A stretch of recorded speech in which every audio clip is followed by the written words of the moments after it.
네, 실시간 재난안전정보 안내방송 재난안전 119 안전토크 시간입니다. 앞서 오늘은 건조주의보가 내려져 있어서 산불에 유의하셔야 된다는 말씀을 드렸는데요.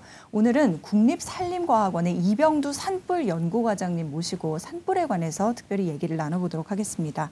네, 어서 오십시오, 과장님. 네, 안녕하십니까? 네, 저희가 오늘 건조주의보가 내려져서 이제 산불에 각별히 유의해 주시라는 당부를 드렸었는데 산불이 가장 위험한 시기가 실제로 이번 주라면서요? 네, 맞습니다. 저희가 이제 그 산불 통계를 관리를 하고 있는데요. 이 빅데이터를 살펴보면 3월과 4월 이 기간에 산불도 많이 발생하고 대형 산불도 집중이 되고 있습니다. 네. 그래서 통계를 좀 살펴보면요. 발생 건수의 47%가 이 시기에 발생을 하고요. 그렇네요. 저기 보면 그래프가 이렇게 확연하게 높네요. 네, 맞습니다. 3월이 가장 많고 4월이 그 두 번째인 걸 볼 수 있는데요. 대형 산불도 마찬가지입니다. 지난 10년 동안 저희가 대형 산불이 한 32건이 발생했는데 그중에서 22건, 한 68%가 되는데요. 이 68%가 넘는 대형 산불이 이 시기에 발생을 했습니다.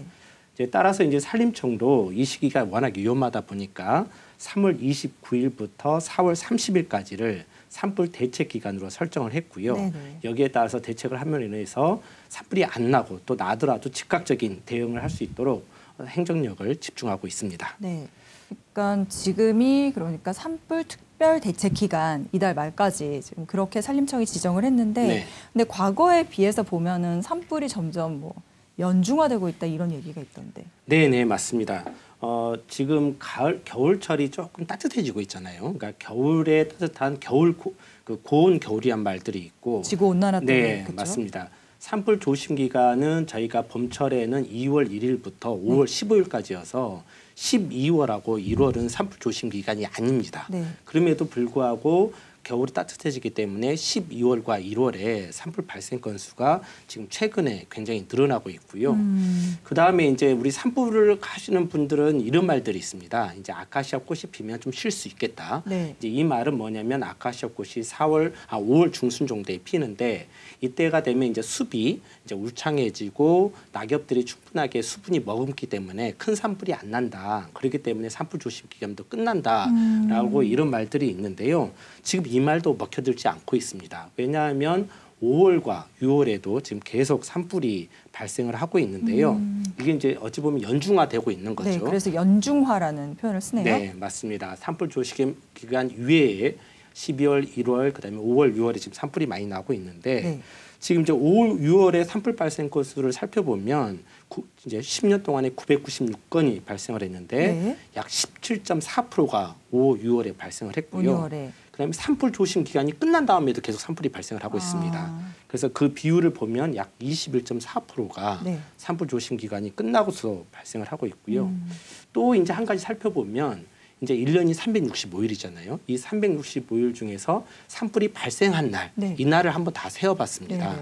이렇게 세어보니까 2000년도에는 136일. 136일. 네, 그다음에 또 2010년대에는 143일이었는데 최근에는 169일. 그러니까 훨씬 늘었네요. 그렇죠. 한 달 이상 증가를 했죠. 그러다 보니까 지금 예전에는 이제 아카시아 꽃이 피면 좀 쉴 수 있다라는 것들이 지금 그러지 못하고 있고요. 기후 변화로 인해서 연중 발생하고 있다고 이렇게 볼 수 있습니다. 네.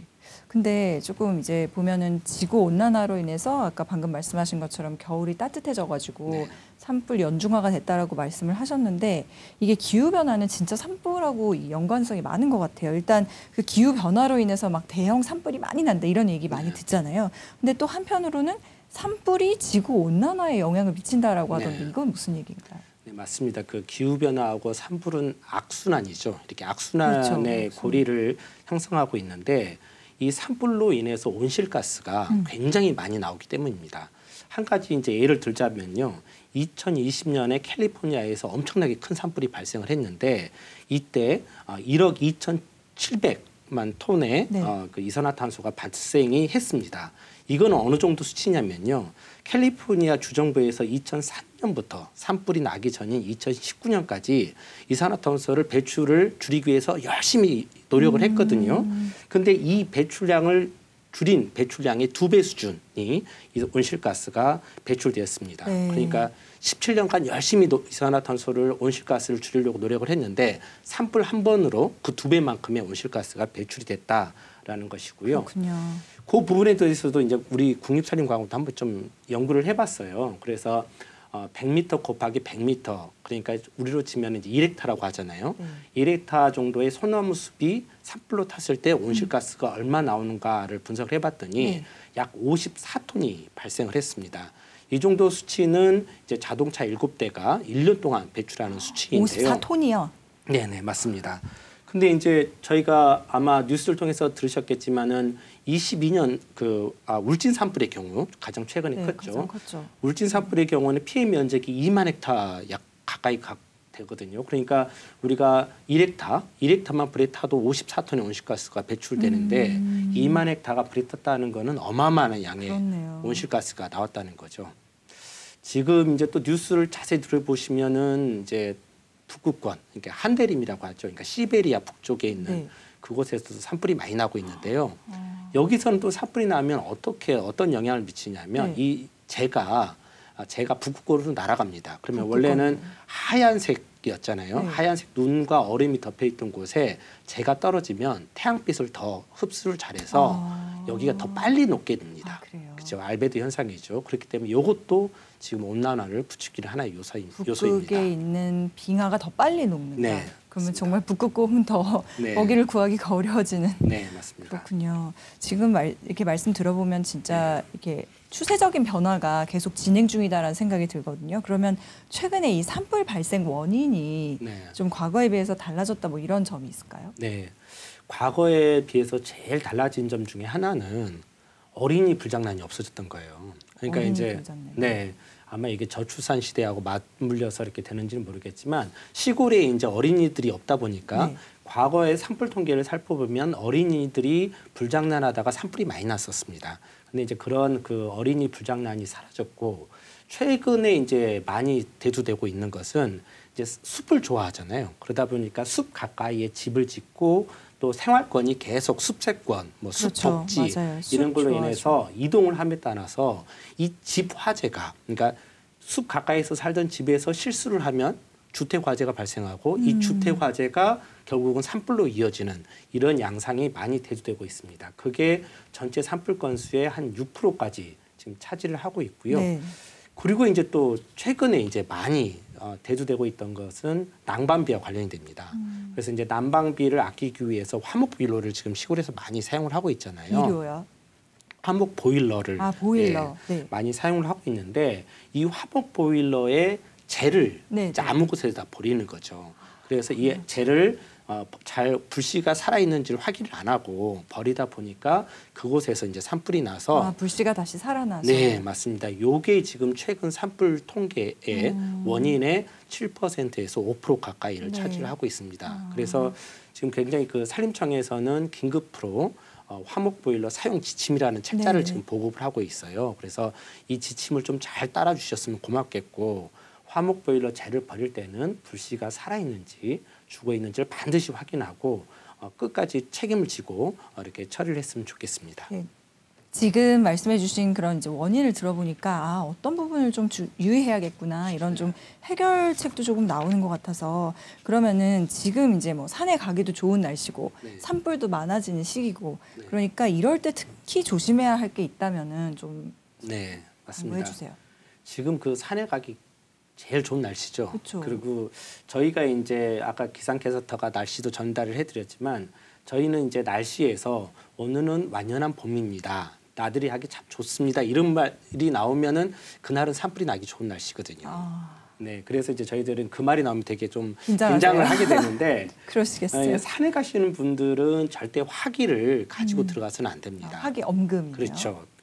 특히 이제 담뱃불 그다음에 이제 라이터 등도 가지고 가시는데 버너는 물론이거든요. 네, 절대 가지고 들어가시면 안 되고요. 그다음에 버너 방금 얘기를 하셨는데 지정된 곳 또는 승인된 곳 외에서는 취사, 그러니까 밥을 해서는 먹어서는 안 됩니다. 화기를 사용하지는 안 하셔야 되고요. 만약에 이렇게 허가 없이 화기를 사용하시게 되면은 산림보호법 제 34조에 의해서 과태료에 처분이 됩니다. 그러니까 승인 없이 라이터나 버너 이런 화기를 산에 들고 가서도 안 되고 또 허용되지 않는 곳에서 취사나 야영 활동도 해서는 안 됩니다. 네.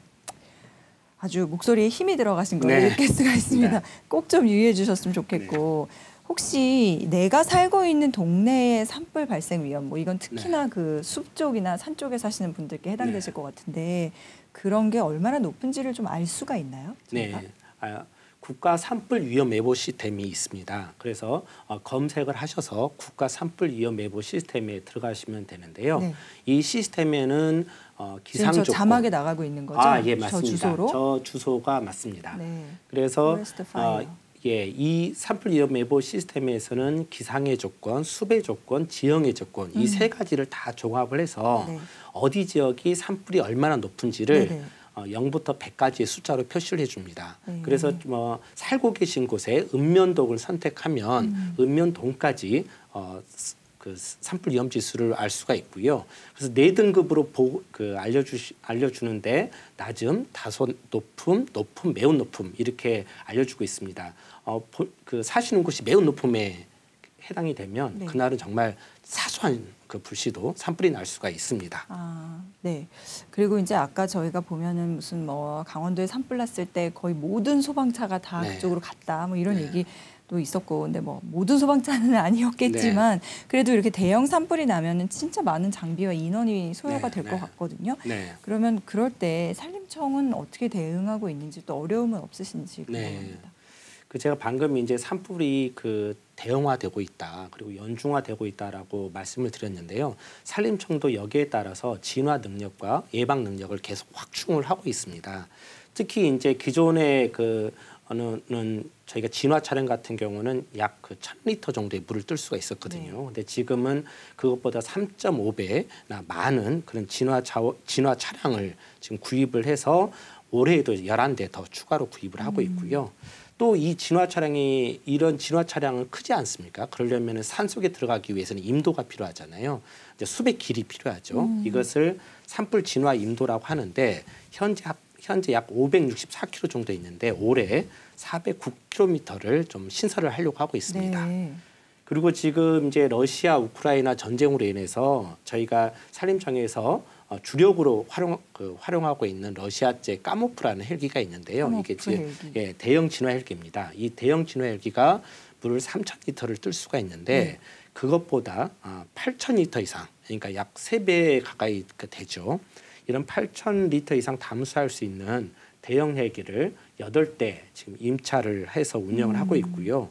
그리고 또 이 대형 헬기가 물을 뜰 수 있어야 되잖아요. 그래서 이를 물을 뜰 수 있는 다목적 사방댐도 46개소에서 올해는 5개를 더 만들어서 51개를 운영하고요.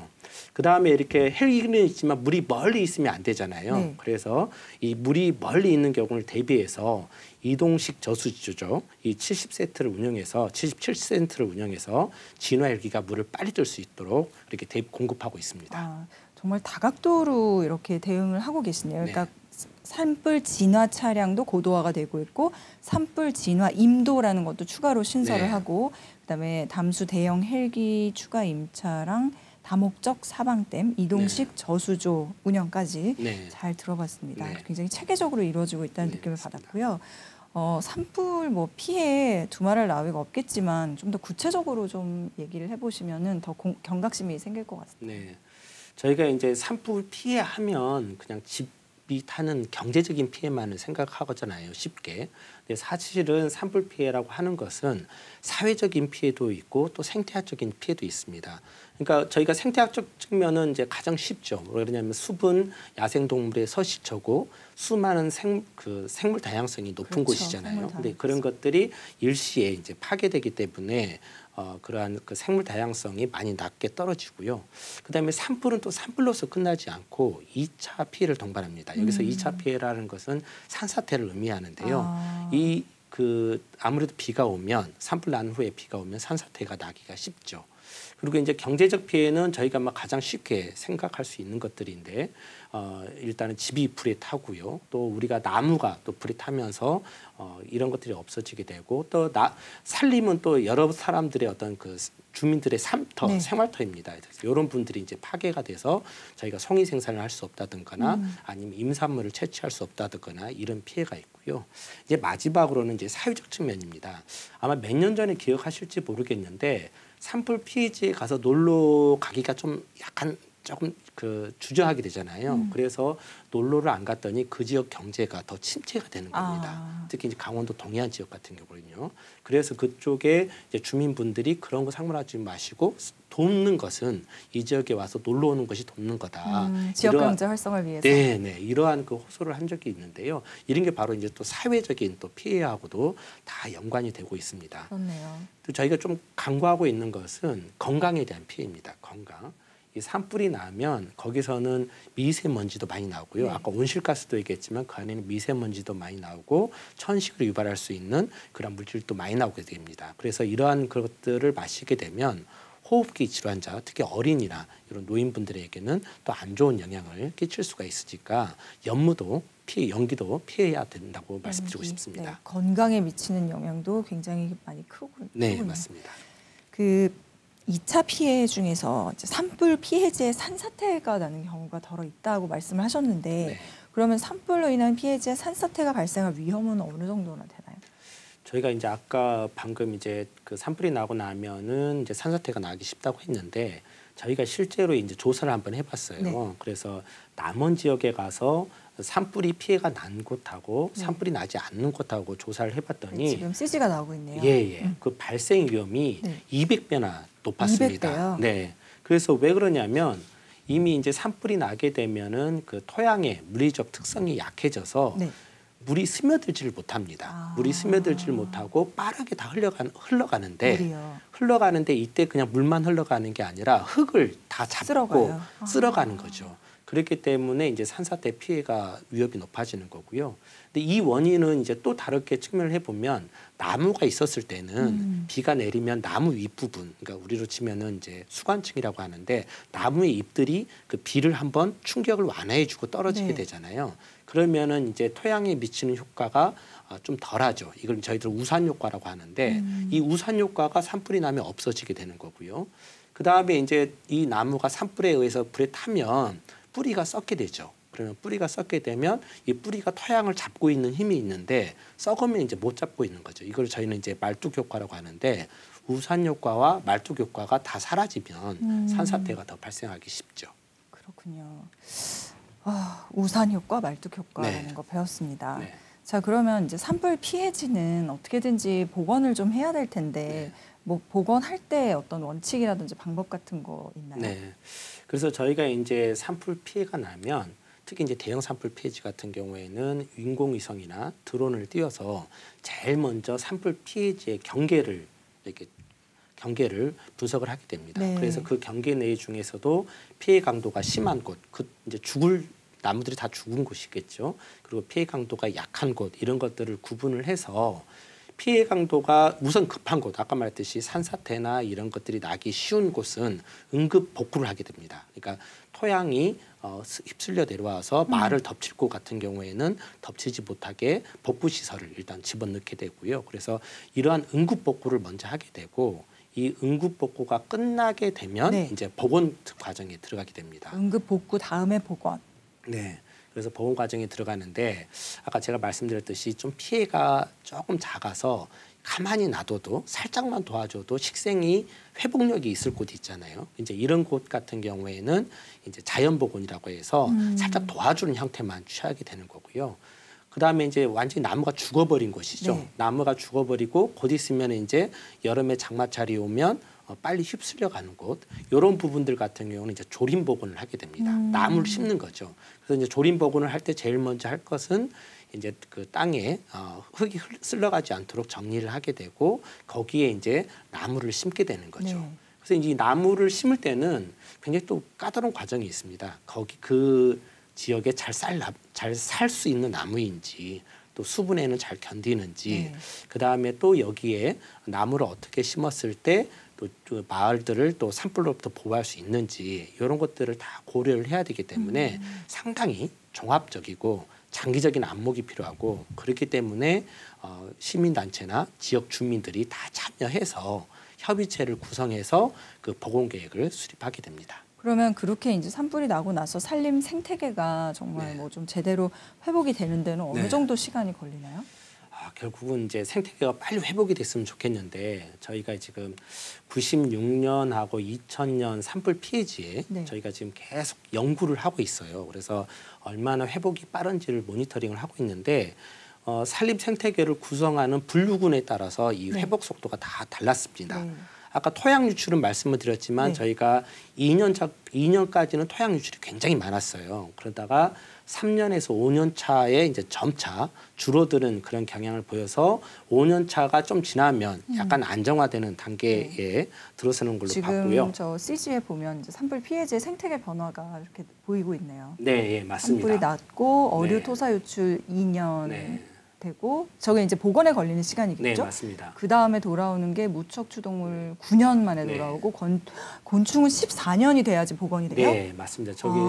곤충이 그래도 생각보다 빨리 될 것 같은데 저희들이 계속 개미를 위주로 해서 주의고 관찰을 해봤는데 네. 그 개미도 숲에 사는 개미가 있고 들에 사는 개미가 네네네. 있거든요. 그래서 이제 숲에 사는 개미가 들어오길 때까지는 숲이 좀 어느 정도 갖추어져야 되기 때문에 시간이 많이 걸렸습니다. 그 다음에 이제 숲 구조라는 건 그 구조적으로 좀 복원이 되는 거 말하는 네, 거죠. 맞습니다. 그리고 산림 동물 소위 저희가 말하는 그 야생 네, 동물들은 30년 이상이 걸려요. 네. 다시 돌아오려면. 저희가 지금 야생 동물을 계속 모니터링하고 있는데 지금 그 지역이 지금 이제 20년이 넘었음에도 불구하고 네. 처음으로 아직 돌아가지 못하고 있는 그런 현상을 좀 보고 있고요. 그래서 지금 야생 동물은 아직도 지금 복원이 안 되고 있는 안 되고 중이다라고 말씀드리고 싶고요. 그렇구나. 특히 이제 숲의 구조, 그러니까 나무는 이제 저희가 조림을 하면 빨리빨리 들어올 수가 있는데, 네. 근데 나무가 들어선다고 해서 그 숲이 가지고 있는 기능, 네, 그러니까 고유의 야생 동물 기능. 그렇죠. 야생 동물을 품는다든가 곤충이 들어온다든가 이런 것들은 그 기능까지 가는 데는 아직 못 미치고 있습니다. 그러니까 그래서- 인위적으로 그냥 나무만 심는다고 되는 일이 아니네요. 네, 맞습니다. 복원되려면. 그기가 이제 다양하게 좀 풍부해져야 되는데 그 풍부해지기까지는 아직 가지 못했고요. 저희들이 숲의 구조도 아직까지는 한 70에서 80% 정도 오지 않았나 네. 이렇게 보고 있고요. 가장 많이 걸리는 것은 토양입니다. 토양. 저희들이 예측을 해보건데 한 100년 이상 걸리지 않을까 이렇게 생각을 하고 있습니다. 네, 정말 안타깝네요. 근데 그렇게 해서 다시 복원된 숲이 다시 산불이 나면은 정말 도로 아미타불. 네, 또 다시 맞습니다. 수십 년이 걸려야 되고. 네, 맞습니다. 그러면은 정말 하시고 싶으신 말씀을 네. 지금부터 들어봐야 될 것 예, 같은데 진짜 당부하시고 싶은 말씀이나 네. 뭐 마음에서 우러나오는 말씀 있으실 것 같아요. 네. 산불 연구하시면서 편하게 해주시죠. 예, 그 이번 주는 청명 한식이 있는 날입니다. 그러니까 4월 4일, 4월 5일인데요. 이때가 산불이 가장 많이 나고 또 대형 산불이 많이 나는 시기입니다. 이때는 정말 좀 각별한 주의가 또 필요하고요. 저희가 지금 산불 발생 원인을 살펴보면 거의 99%가 다 사람의 실수에 의해서 산불이 네. 발생하고 있거든요. 이 말은 거꾸로 뒤집어 보면 조심하면 산불이 안 난다는 거거든요. 이제 미국이나 캐나다 같은 경우는 적을 때는 25%, 많을 때는 한 절반 가까이가 번개에 의해서 낙뢰에서 나왔지만 맞아요. 낙뢰. 우리나라는 거의 사람의 부주의에 의해서 산불이 나고 있습니다. 아까 보셨잖아요. 그 네, 표에서. 네, 맞습니다. 그래서 사람이 조심하면 불이 안 날 수 있는데 여전히 나고 있다. 이제 그런 것들을 좀 살펴보면 습관적으로 하는 거죠. 그러니까 습관적으로 농산 폐기물을 태우고 쓰레기를 태우고 그다음에 나는 불을 안 낼 수 있다라는 건데 사실은 그러지 않습니다. 봄철에 산불이라는 것은 내가 아무리 잘해도 순식간에 산불로 그렇죠, 옮겨볼 수가 순식간에. 있습니다. 그래서 이렇게 불을 내더라도 실수로 불을 내잖아요. 실수로 불을 내면 그럼 처벌 안 받느냐? 그러지 않습니다. 실수로 불을 내도 3년 이하의 징역과 3천만 원 이하의 벌금을 받습니다. 그렇기 때문에 정말 각별히 조심해야 되고 이번 주, 다음 주 또 이렇게 4월 기간에는 그렇죠. 정말 산불 발생에 조심을 해야 됩니다. 네, 지금까지 국립산림과학원의 이병두 산불연구과장님 모시고 말씀 들어봤는데요. 이번 주 금요일이 또 식목일이잖아요. 네. 그래서 이제 그때 과장님 다시 한번 모셔서 저희가 말씀 듣는 시간을 갖도록 하고 오늘은 여기서 이만 줄이겠습니다. 말씀 감사해요. 네, 고맙습니다. 네, 고맙습니다.